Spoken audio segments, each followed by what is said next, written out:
We live in a time where masculinity is shamed and men don't know what it means to be a man. As a pastor and counselor, I've spent the better part of my life equipping and training others. My goal with this show is to translate my hard-earned experience into tools and tactics to help you become stronger as a man. This is the BraveCo podcast. I'm your host, Jason Vellet.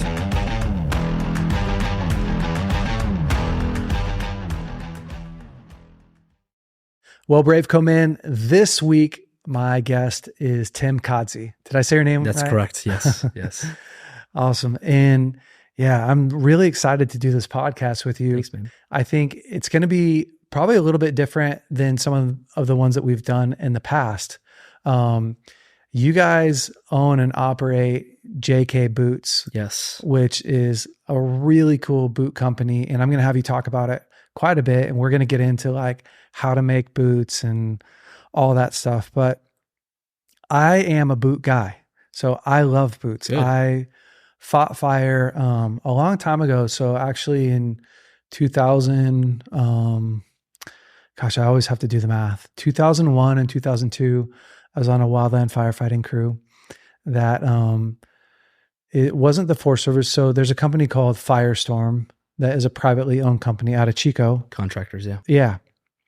So I worked with them, and that was my introduction to like the boot world, right? Yeah. Because when I was young, we didn't have any money. And so I remember I'd go deer hunting or duck hunting, and I would always end up in my tennis shoes. And duck hunting, like in cold, like severe cold weather in tennis shoes, is horrible. It's a no-go. Yeah, it sucks so bad. And then hiking, of course, in just like whatever cheap boots, it has its limits as well. That is true. And so when I started fighting fire, I remember my boss being like, "Hey, you need to go get some boots." And I was like, "Cool, yeah, I'll go down to the store and buy some boots." And he was like, "Well, you really got to buy. They have to have Vibram soles, right? Because it can't melt in the firefighting industry. All leather. All leather. Yep. Yeah, because again, Can't be like Kevlar synthetic stuff. Yeah, you don't want them to melt. But then I started like, I was like, okay, yeah. So I started to go look, and you're like, oh dang, dude, there's like boots, and then there's like a class of boots. Yeah, that's true. Premium boot. And that's where I started to get into like, all right, the premium class of boots. And I ended up getting whites at first. That doesn't offend me. Don't worry. No, it shouldn't. Yeah. I don't even know that you guys. We weren't even around. You weren't around back then. Yeah. No. Yeah. And so that was like the standard, right? Yeah. Is whites were the standard. And so I got a pair of whites. And what I noticed right away, and that's how my feet are right now, is that if you're not used to wearing boots, especially boots back then, dude, my feet were tore up. Yeah. At first. Like brand new, go working them right away. Yeah. Yeah. Dude, brand new, strap your boots on and go hit the mountain was like crazy. So you get like, they call it white bite, right? Yep. I don't know if they probably don't call it that. No, do they call it that? Yeah. It's kind of like, it's such an old company, and it's just so embedded that it's like, or the boot bite, they just call it boot bite. Okay. Yeah. So they call it like white bite, right? It's like you get this big old gnarly, scar right there. And then after 2 years of fighting fire, actually, my big toes were numb. Wow, that's bad. Yeah, for a very long time. Yeah, that's like really bad. Yeah. Yeah. That's bad. That means that, this means a lot of things, but that's bad. Yeah. And, but my feet were like freaking so tough. And you just appreciate, eventually they broke in, and I used those for a long time. I also used Nick's boots. I don't even know if Nick's are around still. Yeah. So I used Nick's for a long time, and those were really great. And just really, I started to like really enjoy like that higher quality of boot, and like they finally break into your feet and they feel really good and all that stuff. And so it's cool. Like I think probably 2 years ago, my son, probably 3 years ago, he started to get into climbing quite a bit and working at BGR, Bethel Global Response, and doing a lot of outdoor work. And it's kind of fun because that's a world that I came from. Yeah. So the Climbing? firefighting, not climbing. We had climbers that worked for us and with us. And so it was cool to watch him get involved in that. Yeah. Because when he was young, so when he was, 3 years old, I would take him on projects with me. Awesome. Yeah. I'd take him burning and I'd let him run the saw with me. Of course, he's too young to run it on his own. But like those are his early memories. That's awesome. Yeah, of like running a big chainsaw and running a drip torch and helping me light piles and all that stuff. And then to watch him now, own a tree service and climb and all that stuff. That was really special. Yeah. It was so cool. Yeah. And so he's the one that actually got me turned on to you guys. Yeah, that's true. Yeah, it's because I guess he had built a relationship with you guys, and you guys hooked him up with some boots, and then from there, like, yeah, it was so cool just to kind of dive back into that world, that boot world again, and yeah, it's just so fun to enter back into that world, and so he's in it deep every day. He's in his JKs. He tells me he wears them every day. Yeah, every day he's in his JKs. He eats, breathes, sleeps his JKs and just loves them. That's and awesome. So, yeah, super cool. And so I for Christmas last year, Elijah bought me like the package that you guys sell, right? Like the gift box. Yeah, the gift box, which was so cool. Yeah. Because then I went in and like created the boot, which actually I have them here. I brought them. And these are super cool. I think we'll go through them when you start to explain absolutely how to make a boot, how to build a boot, but they're so cool. These are buffalo. I think they're right. Bison. Bison. Yeah. Bison. Yeah, it's like interchangeable word, but we just call it bison. Yeah. Bison uppers. And they have the BraveCo logo stamped into here and then your JK, but they're awesome. And so I wear them around. My son's like, Dad, I don't know that you need like, that kind of boot to do yard work. And I was like, oh, it brings me back to old school memories. Yeah, I love it. And just hike around and wear them. But they were so comfortable. Like day one, they were super comfortable, which felt different from my first, like I said, my first pair of whites. Yeah. Took a long time to break them in. And there was all these like tactics. Like one of the tactics that I remember was that like you could like get them all wet. Yeah, it's like an old wives' tale. You soak them in like get them all wet, right? And then wear them till they dry. Yep, wear them dry. Which is a really bad idea. Very bad idea. Yeah. It's like an old wives' myth that people do. Yeah.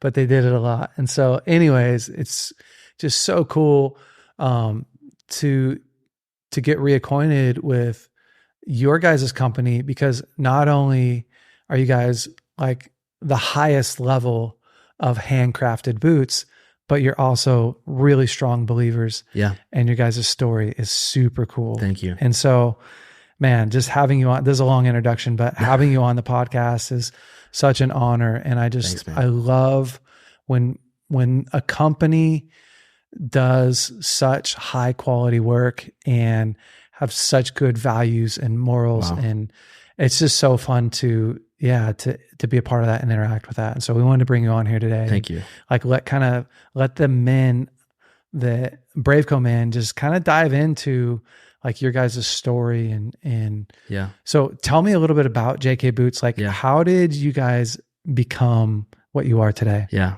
Big question. First of all, Watson, that's very nice. Thank you for what you said. Big question.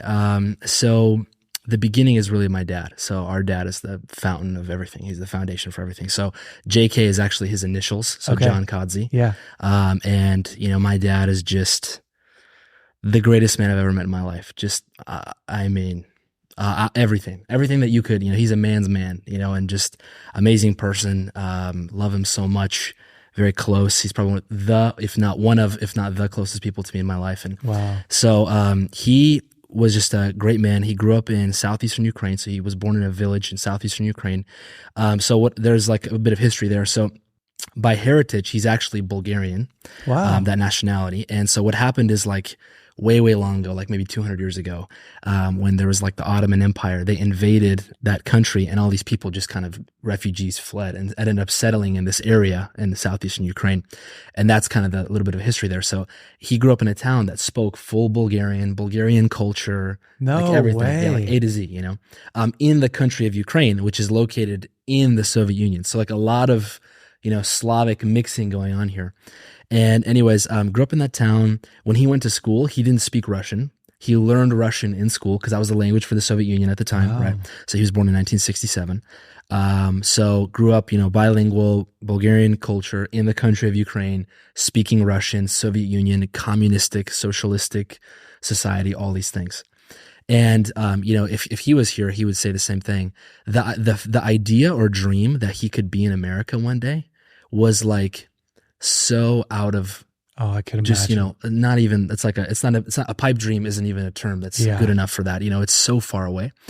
And no one thought that would ever happen. No one thought that the Soviet Union would ever fall apart. Yeah. No one thought that the door to America would ever be open. There was even people who believed that America was bad, because that was like the propaganda, right? So this is all leading up to the dream of why we even started up. And so, he's growing up. He would share with me many stories about, plus on the layer on top of this was he grew up in like a really conservative religious environment. And so, it's kind of layered, but in addition to that was, he's growing up in this environment, and, he would share that, he's like 14, 15, 16 years old, and like the Lord is just talking to him. The Lord is like working with him, like just stirring his heart, stirring his spirit.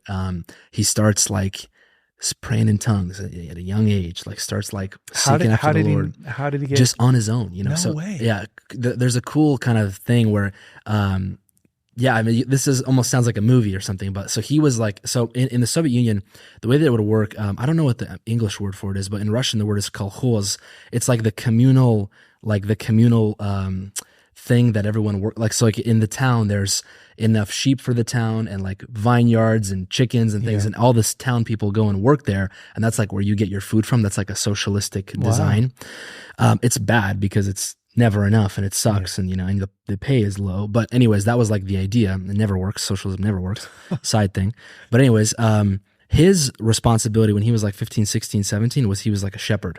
So he would take like, 200-300 sheep out, take care of them, watch them, and bring them back at the end of the day. So it's kind of like very David-esque, it's pretty cool. But he would share how he was doing that, and he would just read the Bible. He'd read about David, and like singing to the Lord, reaching out to the Lord, and he would start doing those things too. And it's like a childlike faith type thing. I think the Lord uses all kinds of, ways to get to people, but that was a way.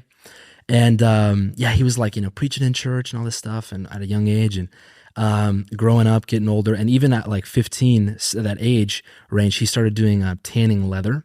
So like there was a man in the town whose name was Thomas, older man, who knew how to tan leather, and kind of like my dad met him, just kind of like luck type situation, and started teaching him how to do that. And oftentimes, hunters would bring skins back, or they'd skin a lamb or something, the butcher a lamb, he'd take the skin, start tanning it, and he'd start turning it into leather, and kind of had like a little side business going on when he was like in his, mid-teens. So he's doing this shepherding thing, growing in the Lord. He's got this little side business thing going on. And he would just share how he starts like seeing that there's a hope. There's a future of just not being born and raised in this little town and dying here, and having my kids be born here. Like he would very much tell us all the time how he did not see his family in this town. Wow. And he did not see a future here. He knew that he needed to go. It's crazy because I think I grew up in a really small town, and I rarely ever dreamed of being outside that small town. Wow. Yeah. And just, I think because of, if you don't ever see anything bigger, how can you know? How can you know? Yeah. And I think it's probably a little bit different too when you're not under oppression. Yeah, for sure. So I think oppression creates the pressure that you want to leave even more. You know what I mean? Yeah. But it's crazy that he had even enough like hope to think like, I don't want to be here. I want to be somewhere else. Because I think a lot of people, when they grow up in a place like that, don't have the hope that it could even be different. And so why even muster up the hope if you're just going to get crushed or have the dreams or thoughts? Yeah, that's amazing. That's huge. That's even huge, for business too. I'll share more. So there's a million miracles. You know, but it's like the hope is huge. But anyways, so in the Soviet Union at 18, you go and you serve in the military, mandatory military service. So he turns 18. He does that for 2 years. He was actually stationed in Moscow, which was cool. a million miracles there as well that he shared with me, like huge favor, just like the Lord's favor. For example, so first of all, in the Soviet Union, very looked down upon if you're a believer, if you're a Christian. Yeah. And if you're a Christian or if you're a believer, you're not allowed to take weapons. You're not allowed to drive or operate, any kind of weaponry or like tanks or anything like that, or any kind of serious, anything related to that. What you can do is you can do like equipment and construction and like, forklifts and excavators and like that kind of stuff. So because you're a Christian, you can't operate any kind of weaponry. That's wild. They won't let you do it. Yeah. Whoa. And just in general, you're just like very segregated. Maybe, it's like you can't go to universities, or like maybe you want to go and you want to pursue being a doctor. Well, are you a believer? Sorry, you can't go. We don't trust believers. There was like a propaganda connection that if you're Christian, you're most likely a spy for the US and capitalism. So it's like, that was like propaganda, really sick stuff like that. Anyways, goes to the military, huge favor. He ends up being like the commander of the base's like scribe, so like doing all of his documentation and all of his work. And that was a huge blessing and like protection because, they beat up believers a lot. Yeah. And well, if you're the commander's scribe and you come with a black guy, that's a problem. So no one's going to touch you, So it's like favor things like that, That's cool. Really cool. Really cool. There's a million little stories like that. Anyways, gets out of the military, goes back to his town, through cool connections and just kind of a God thing, meets my mom, his wife. They get married. He gets married at 22, moves to another country called Moldova. There was a city, also still in the Soviet Union, there's a city called Bender that they were living in. And my mom was a seamstress, so she would sew, and worked in a factory. She would sew like heavy leather jackets with mink and wool and all that kind of stuff and like make them. Wow. So they're both like crafty people. He gets a job in the town to do women's shoes and like very fashion-y type things, women's shoes and making shoes by hand, like old school way. And works there for about 5 years, learns a lot, heavy training and heavy just education in that season. Kind of learned to make things the European type way, which is good. Americans a little different, but really, really good. And in 1993 and 4, end of 93, beginning of 94, in the same way that there's like the Russia-Ukraine thing right now where they're trying to like annex land, the same thing happened in Moldova. It was called, in Russian, it's called Pridnestrovia. So it was like nationalistic Moldovians versus like Russian loyalist Moldova, like just political mess. And it was the same thing. Civil war broke out and it's bad. Like my parents told me that there's, tanks rolling in their yard and like crazy stuff, like just wild. And there's even a story where my dad goes out to pick some cherries. They had a cherry tree in their yard, and he had my oldest brother Jason with him in his hands, and he's picking cherries, and just bullets just start flying, and like the tree is like getting chopped up from the bullets, and he just falls to the ground, grabs Jason, crawls back into the house, like crazy stuff like that, Finally, in March of 94, so the Soviet Union had fallen in 91, March of 94. President at the time was Bill Clinton. They opened up the door for Christian refugees from the Soviet Union to come to America. Wow. And there was also a bit of a connection there where they wouldn't let just anybody go. They were specifically, I think, only opening the door for like Jewish descendant type people. But we're not Jewish, but through like, we're Jewish, paperwork, things like that. Like, oh yeah, my brother's cousin's friend's son's sister. We'll find it some way. They found a way, we're not Jewish, but just kind of funny. Were you born then? I was born in America. Okay. Yeah. So they came March 16th, 1994, straight to Spokane on a flight. No way. Yeah, straight from Spokane. So they flew to Moscow to Spokane. And my dad's telling me that on the plane, he's learning to count to 10 in English. Crazy. He's 26. He was 26. 2 kids, 26. And my mom also 26. So my 2 oldest siblings were born there. They were 2 and 1 years old. Wild, just totally wild. And America is amazing because they came here, they hooked them up with a place to stay, temporary. They hooked them up with like food stamp type stuff. They hooked them up with like medical insurance just for now. The kids could get, checked out and things like that. Like really, really good. And like my parents are just blown away by that because that's like, who does that? No one does that. That's like, what are you talking about? That's unbelievable, So that was really special. And my dad just started picking up the language like really quickly, my mom too. And 1 week after being in America, my dad was already working full time. and didn't want to Where'd do he get like, a job? So he got a job at a local boot company in Spokane called Nick's. Okay. No The way. old original Nick guy. And yeah, cool story. And the way that happened was my dad had a friend who had came to America before him who told the people that they were like a really, really small shop. Like, hey, there's this guy, John, you need him. You want him, get him. And before my dad even came to America, they already had like a bit of a verbal agreement that, listen, if you get here, we have a spot for you. Wow. So that was like a God thing too. They were a really, really, really, really small shop at that time, like tiny. And my dad was a really integral part of their manufacturing process getting good, just because brought a lot of knowledge, brought a lot of quality, a lot of work ethic, system type understanding. What year was that? Do you know? 1994. Wow. Yeah. So that was a big deal. And like since the company has changed ownership like a bunch of times, so it's no connection. But my dad was there, and it's cool to say that happened, and it's cool. It's like history. Anyways, yeah. So throughout this whole time, in his heart is this birthing and this like stirring of like, you need to open a business. Even when he was still in Moldova with my mom, they were already looking for rent and like trying to get shoes going, trying to make footwear over there. And he said that he had this dream birth in him to have a business with his sons. He just saw that picture. He didn't know quite how it would happen, but he just knew that he needed to do that. He just knew that he knew that he knew.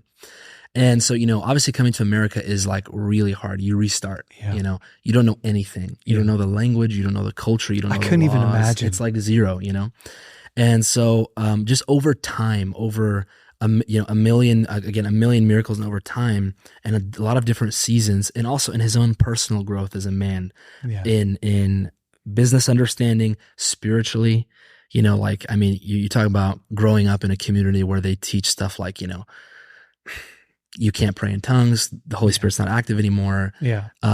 God uses sickness to teach. That's just crazy things, And then to go from there, where that's where you're from, and then just total mind renewal to, wow, God is actually good. Actually, the Holy Spirit is very active. The Lord is awesome. He does not give you cancer as a tool to teach you things. And like just total revolution mentally, kingdom, just total kingdom teaching, actually discovering who Jesus is, So that's happening. He's learning the language, kids are growing up. And so during this entire season, they finally had an opportunity in 2006 or 2005, like somewhere right around that time. They bought a business. They bought a shoe repair business. Shoe repair. Yeah. Did your dad work at Nick's in 2001 and 2? Yes. So see, I probably wore something he made. Yes. Yeah, exactly. Kind of cool. That is cool. So it's like little history things like that. That's like awesome to just, mention. But anyways, they buy this shoe repair business in 2006. It was in a different state. It was in Oregon. They're like, okay, we're doing this. We move. I remember this is my memory. I'm born in 99. So they already knew, like, we're moving there. I remember we bought a house over there in Beaverton, Oregon. And then this is right when economic crisis, like 06, 07, 08, So economy tanks. The guy that sold us the business kind of lied a little bit, I guess, about how busy it really was. And, again, my dad, he's learning himself how to be a businessman, Business is not easy. It's not easy, and so he moves there. It's slow. He bought this house. He's remodeling it. He's working all day, remodeling it at night, driving back and forth between Spokane and Oregon. He's got 4 kids, like tough, like desert season, Plus he got in a car accident, I remember, and like totaled his car. There's like a miracle story there about how this like ambulance appeared out of like thin air to like stop traffic from hitting him further. Like crazy, just crazy stuff. Anyways, rough season. We moved back to Spokane. And then like same thing, like it all happened within a span of like maybe 6 or 7 months. It was this 06-ish, 07-ish time period. We started again in Spokane. My parents, I remember, told me very vividly. They had a credit card with a $2,000 limit. And my dad's like, listen, we're not going to give up. We just have to do. I just know that we have to do it. So you moved back from Beaverton. Yeah. Lost Spokane. The business, lost the house, had a bunch of debt. Did they bankrupt? Yeah. Total. Oh my gosh. Total. So everything's gone, zero. No. And actually they're in the negative, 60 grand in debt, which at that time is a lot more than it is today. And that's like a heavy number. Even today, that's a lot. Yeah. And there's another cool little thing there where we sold our house to a woman in Spokane. And when all this stuff happened, it all happened within like a week or two where we kind of foreclosed and lost everything.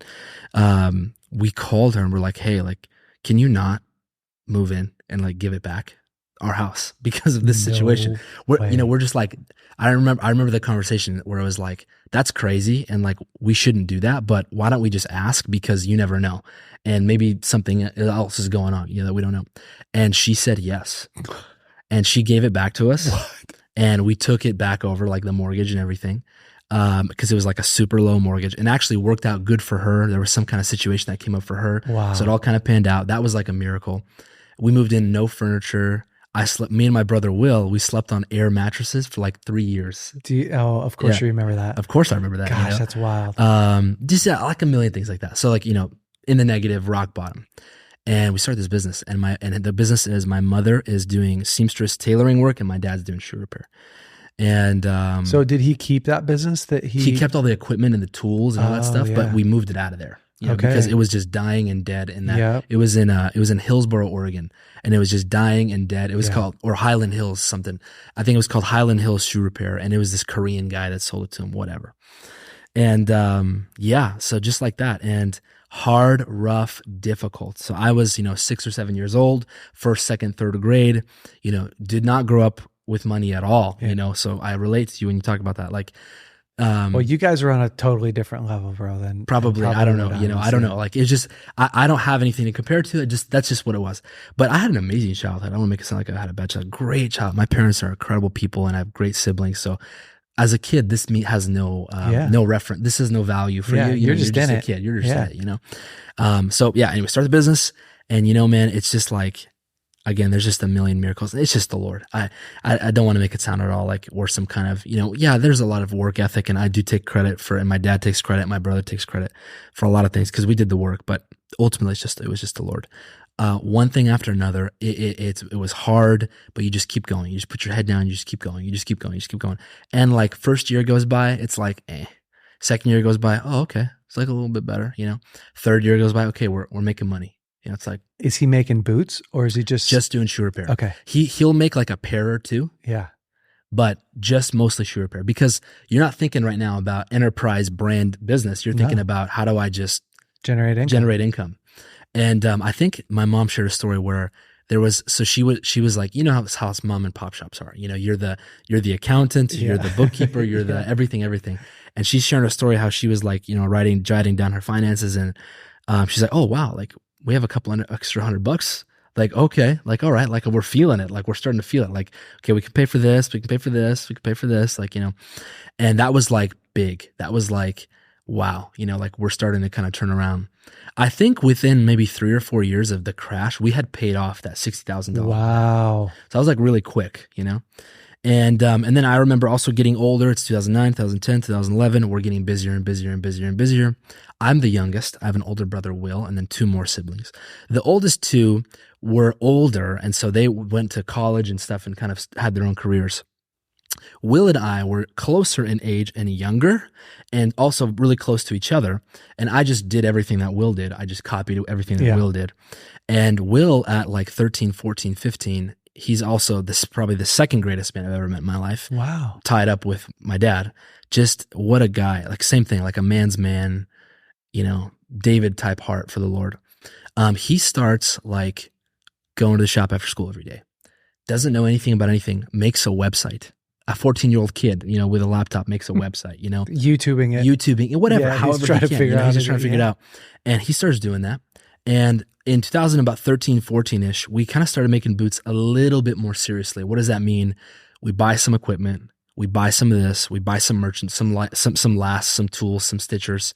I'll share a quick miracle story about the equipment. I hope this is fascinating. Taking too much. I love it. This is great. So, to make boots, you need equipment. You need lasts. So lasts are the molds or the forms that the boots are built on. You'll see them in our videos. They have the steel plate on the bottom, and they're different sizes. I love watching the videos. Yeah, the videos are cool. Earlier, it's so cool. The videos are like, sometimes I just put them on, and I'll just like keep going through the different reels, because it's like calming almost. I love it. Yeah. I don't know if it's a guy thing, but Anyways, so you need all this equipment, and the equipment is hard to come by, and it's expensive, and even more so is material. So you need so many different kinds of leather. You need leather for the uppers. You need leather for the insole, the midsole, the base, the Vibram heel caps and soles, and the hooks and the nails and all this stuff. Well, my dad starts this journey of getting equipment, getting material, and getting lasts. You mentioned the two other companies, Nix and Whites. So Whites, to give you perspective, both are great companies. They do a really good job. I have a lot of respect for them. I will never say a negative thing about them ever. Yeah.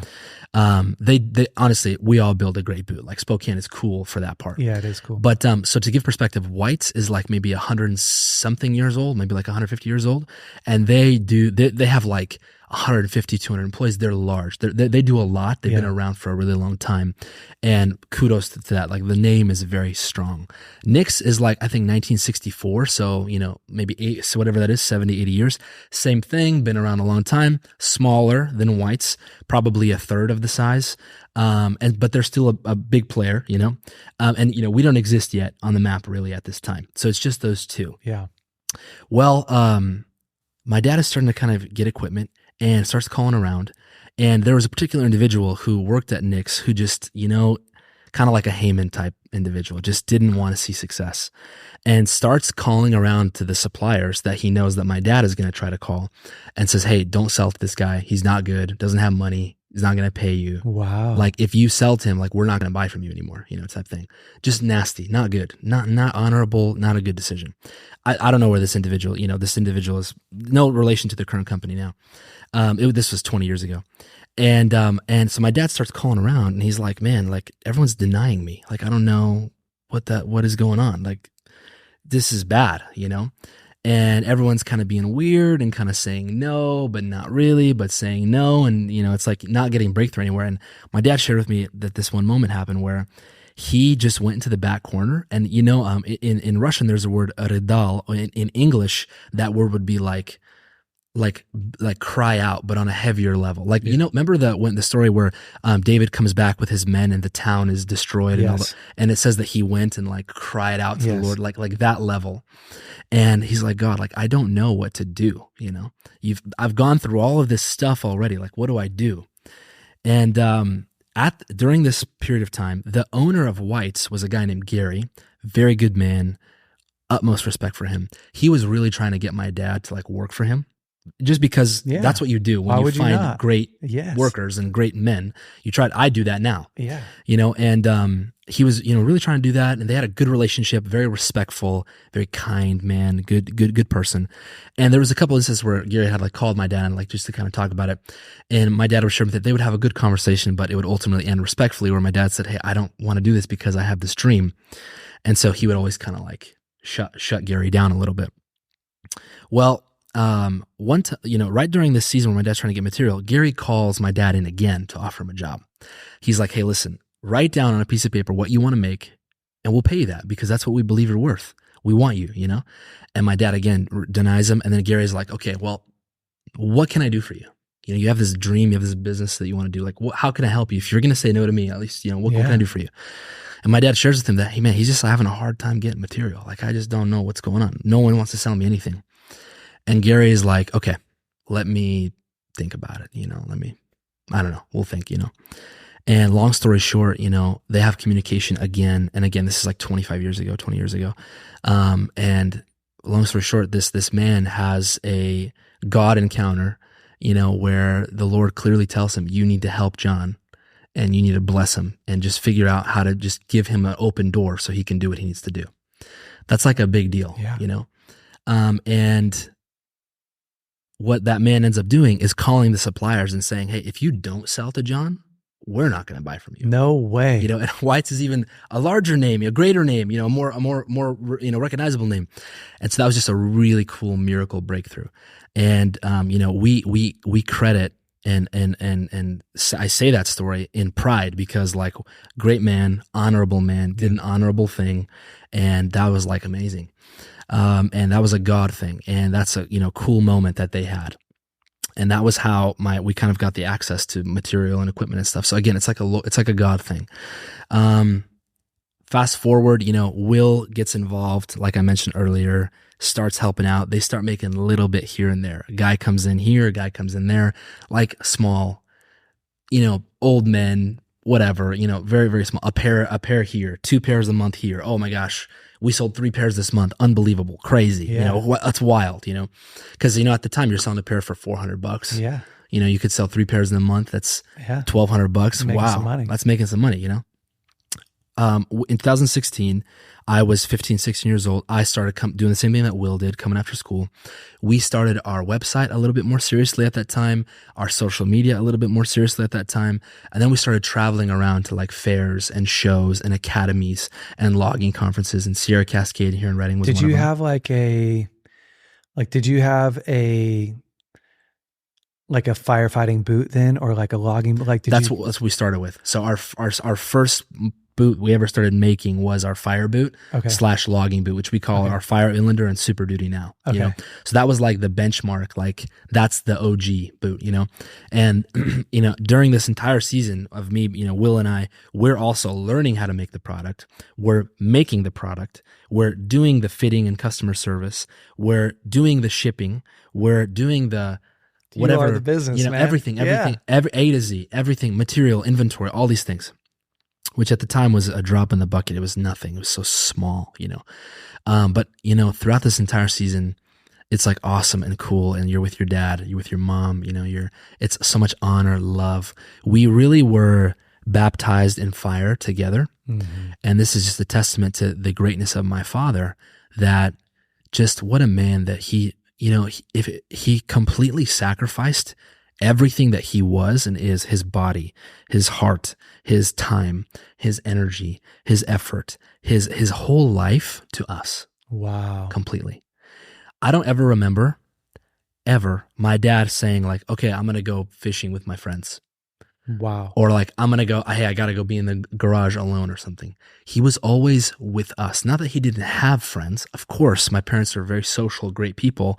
My dad did a lot of ministry, but that shows that their choice and their first place was always us. His first place, his happy place, is my mom, his wife, and his children. So he always choose us first. If he could have any choice to do anything, it would just be, I just want to be with my family.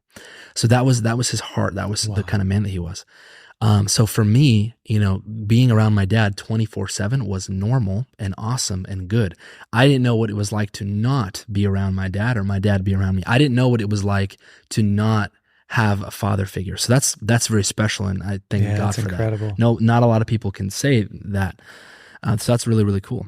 But, so, business kind of starts turning a little bit in 2016, 2017. We go from 3 pairs a month to 10. Okay. All right. Something's happening. We're 2 pairs a week, 3 pairs a week, 4 pairs a week. Okay. It's like, it's exciting. It's like some wheels are turning. I have a calendar that I kept, and I think in 2017 or 18, we were like, okay, 30 pairs a month, 40 pairs a month. Like, all right. We're busy, man. Me, Will, Dad, Mom, we're working, making it, doing busting it, out boots. Customer service, busting out boots, all this stuff. And, I can kind of fast forward through this. We hired our first employee in 2019. And today, 2023, we're probably 50, 60 strong, growing. And throughout this entire journey and process, it's been just utmost devotion to just being the best that you can possibly be in every way, shape, or form. So customer service, the way that we communicate with our customers, how they order, how they buy this, how they call, how they email. Like Will and I rack our brains day and night. How do we get better, faster, sharper, nicer, sweeter, all these things. Production. How do we make a better boot? How do we make it tighter? How do we make it last longer? How do we, have consistency? There's so much in this. Yeah. And, when you're just doing sales, that's like one business on its own. Yeah. When you're just doing retail, that's one business on its own. When you're just doing manufacturing, that's one business on its own. Hell, just inventory, like material, sourcing is one business on its own. And we're doing all of these things simultaneously and growing really, really, really quickly. So we had like 100% growth for like 3 years in a row, going on 4. or 5 now, whatever. So it's just like so many things are happening. Plus, in 21, we opened our first store here in Redding outside of Spokane. Yeah. That was a major milestone. No boot company in our area had ever opened up another brick and mortar location. Wow. So all these things, all at once. And when I always come back to how or what was the way that I knew how to do what we did, or there's no like magic pill. It's just, here's what I'll say. It's like, it's the Lord, first of all. Just, again, it makes me sound like I'm good at this. It's the Lord. That's the biggest thing that I can say.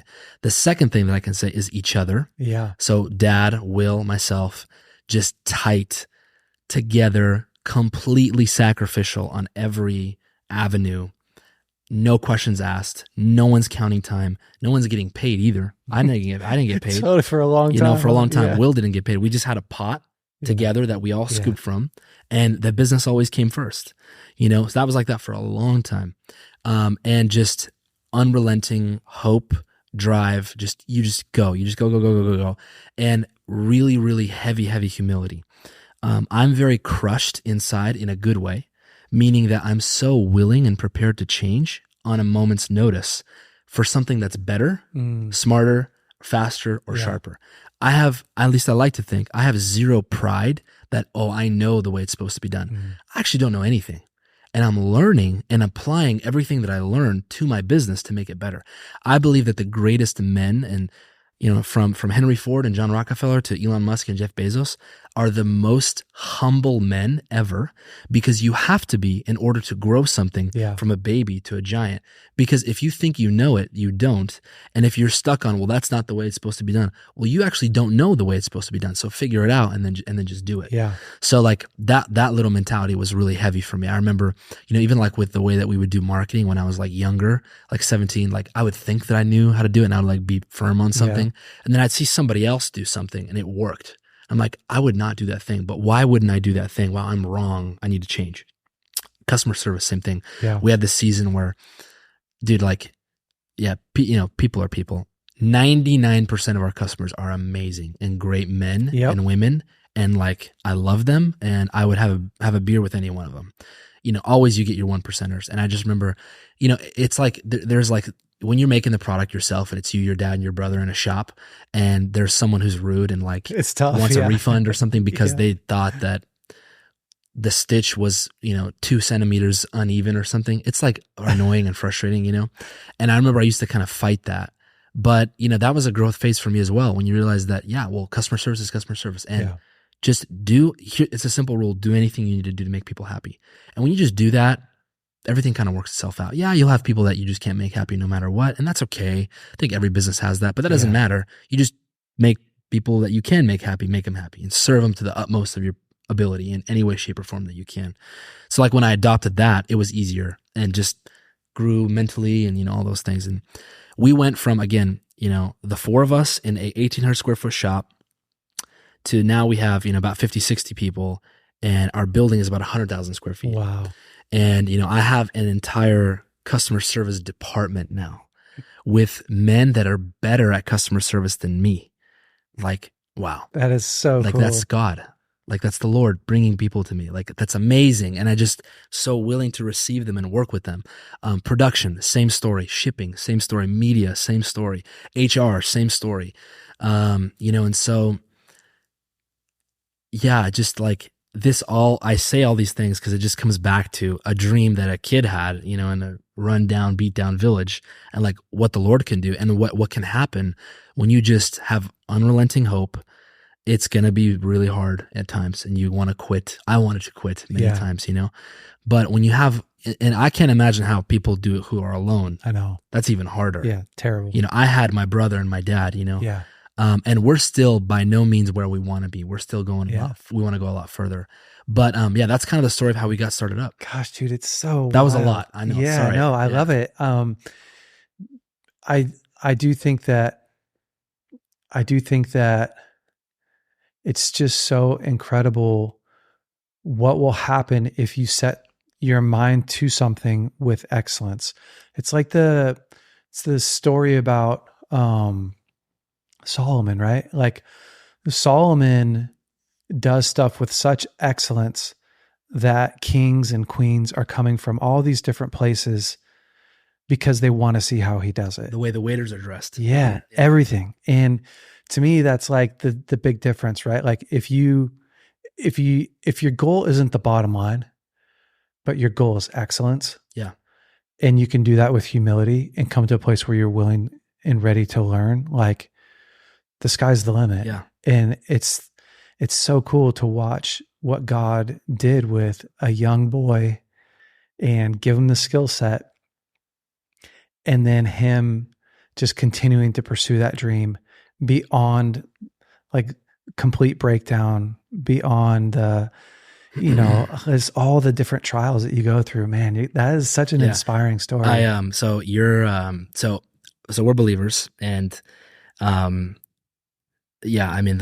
I have a cool, everyone's got a cool testimony, but a big part for me personally and for my brother Will as well was, so when I was like maybe 17, we kind of, always growing spiritually, and we ran into Bethel, at that season. Yeah. So we kind of had like a Bethel moment as well, which was very cool. I think every believer on their journey comes through Bethel at least once, But anyways, I read your dad's book, Spirit Wars. Yeah. And, he shared the testimony there with like mental breakdown and nervous breakdown or whatever. And, so powerful, so cool. And I just relate to that. Not that I had that level of that, or that, my dad maybe felt that way at times for sure, but like it was such a hopeful book and a hopeful story. Yeah. And the principles in that book, I still live and like apply with today. And they're biblical, they're universal. It's like God set those into stone. But it's so true, this thing about hope.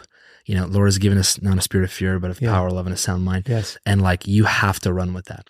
What's crazy also is that I'm encountering people who aren't necessarily believers, but still understand this. Yep. God's working in them. They just don't know it. Yep. And they don't know it yet. They will. But like, that's happening, and you can't be successful without it. Like, the enemy hates any form of success, whether it's a believer-based or non-believer-based, and actually, sometimes I find that there's more people in tune with the Holy Spirit outside of church and business than vice versa, which can be a different conversation, But like, being in business and doing all this stuff, I feel like it's stretched our faith so much in such ways that I don't know that we would have gotten that if we had not done what we did together, kind of like as this family unit. And my dad was the priest in the home that whole season. Man. And still is, and we still honor him a lot, and even though we're men now and we're grown up and our lives are moving, we still keep him in that place of honor. And everything that we do kind of with our business and the growth and the victories, it's like for him, for family, for the legacy. It's so cool. For that. And so like, I always encourage people, especially when they're like getting started, or if they have a family business, like it's worth it. Like, if you're strong enough and if you can do it. Yeah. If it's not working out or it's not there, don't, because then it's worse if it falls apart, Family business is tough. It's tough. I grew up in a family business, right? Yeah. So my dad first was a mechanic and owned like repair shops. And I remember being really young, going to my dad's repair shop and, sitting next to him while he was fixing cars. And so we did that a lot. And then my dad eventually owned parts stores, auto parts stores, and a little gas station with a repair shop on it too. And so as I got older, like, that's just what you did, right? Yeah. Like, you worked at the family business and you did inventory, and I mean, literally inventorying thousands of parts every month. Like, every month it was inventory again, and I was going to have to count the nuts and bolts. That's so awesome. Yeah, it was horrible. But those are also the times that really bonded us together. Yeah, for sure. And I remember coming home after school. I would leave school and a lot of times go to the parts store because that's where my parents were. And then my dad would be like, "Hey, can you go back and clean the machine shop?"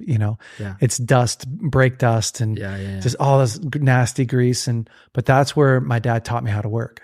Wow. Because I remember having a bad attitude quite a bit, especially in the beginning. And he would say, "Hey, you can do this with a good attitude or a bad attitude. It's your choice." Yeah.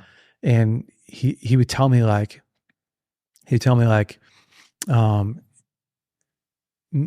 choosing to have a good attitude is all about the decisions that you make. And so I realized like if I sing and work at the same time, like I enjoy it more. And so I would just like walk around and sing and work and that was like, it built this type of like, I think the camaraderie as a family was massive for us. The respect of watching what my parents did all the time. I had so much respect for them, but then also like a really good work ethic that my dad poured into me. And it's so cool that like you were given that from your family really as well. It's like the biggest gift that you can give your kids, right? It is the biggest gift. I believe that too. I have a very powerful thought on that even though, because I feel like if people are listening that they might feel like, oh, well, I didn't have that, so like I'm not as lucky or not as fortunate, you still have to choose. Yeah. You still have to decide and make the decision. I want to be very clear about that my dad did not force us to do anything ever. It was all choice. And if we hadn't had gone in with him, to this day, he would still be successful, but he'd probably still be running like shoe repair type thing. And he would be very comfortable financially and like he'd be good. I wouldn't be as close with him or my brother. Same thing for my brother. And I would probably be doing something either law enforcement or military, and my brother maybe the same or something else in business, and like it would be totally different lives. So we still had to choose. And when you choose and you lock arms, then you have to furthermore make the decision to break and humble and sacrifice and be in it together.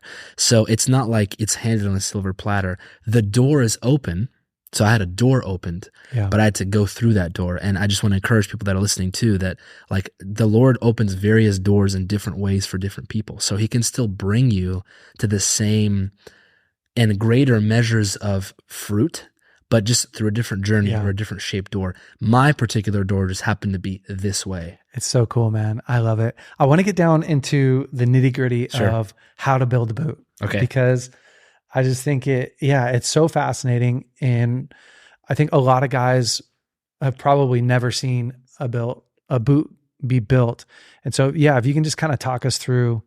Absolutely. Yeah. Okay. What you would do. Sure. So, well, okay, if we're going to get started, so the first thing we start with is leather. So, and first of all, with class of boot, you mentioned a couple different things. There's a lot of different classes of boot. So, this is like, for sure, I would say top tier just because of the heaviness of the material and the construction, price point, obviously too. Then you've got your other things, but every boot kind of has these universal principles. So you've got part breakdown. So you've got the upper. So the upper is everything that's not like the sole and heel. It's just these upper leather portions. Yep. So in the upper, you've got quarters, you've got a vamp, you've got a counter, backstay, pull strap, tongue. Can you see that in the camera? Hardware. Yeah, I don't know. Can you? Yeah. Okay, cool. And so that's kind of like the little bit of anatomy there. And then in the process, it all starts with leather selection and then like uppers sewing and things like that. So the first thing, this particular one is bison. 95% of everybody uses bovine or cowhide leather. Yep. And, it starts with the cutting part. So you'll see like we have in our shop dies and hydraulic presses. There's a little bit more technological ways to do it now, but, so we have all these parts and pieces in a die, and we will use that metal die to cut out the parts and pieces with the press out of the leather, and then you're skiving or prepping them. So like everywhere that you're seeing thread, that area is run through like it's called a skiver, or it's feathered, and so it's like very lightly skimmed down, so it's not as thick, so that you can sew through it. Yeah. So there's like a lot of that kind of prep going on to assemble this upper. And in that same process, you're sewing all these parts and pieces, you're sewing the tongue to the quarter, you're sewing the counter to the quarter, you're sewing the backstay on, you're sewing the vamp on, you're installing the hardware. The particular hardware that we use, it's eyelets and hooks. They're stud brass and brass eyelets. Different machines to do that, and that all happens.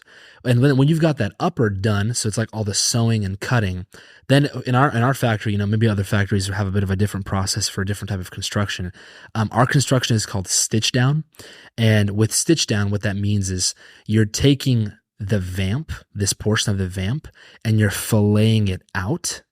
And then that's like what the whole boot is being built on. Wow. There's other ways of construction called like Goodyear welt or cemented or imitation welt or things like that, where instead of doing this thing with what I just explained, where you take this vamp and you fold it out and build a boot on that, they actually take that and they fold it in, and then they sew on through the footbed inside and through the vamp like a separate layer that's attached, and then they build everything on that.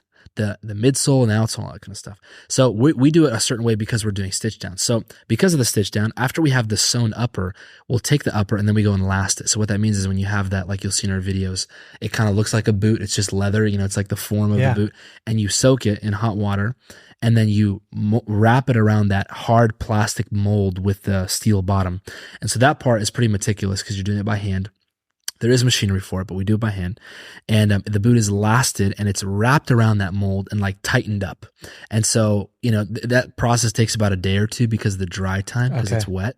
But that happens. And that's a really crucial part because that's when the shape takes form. So like, I think these were 9.5 double E or something like that. Yeah, I think so. 9.5 double E. So the shape that I'm looking at right now of this 9.5 double E, it was wrapped around that mold and dried and took that shape.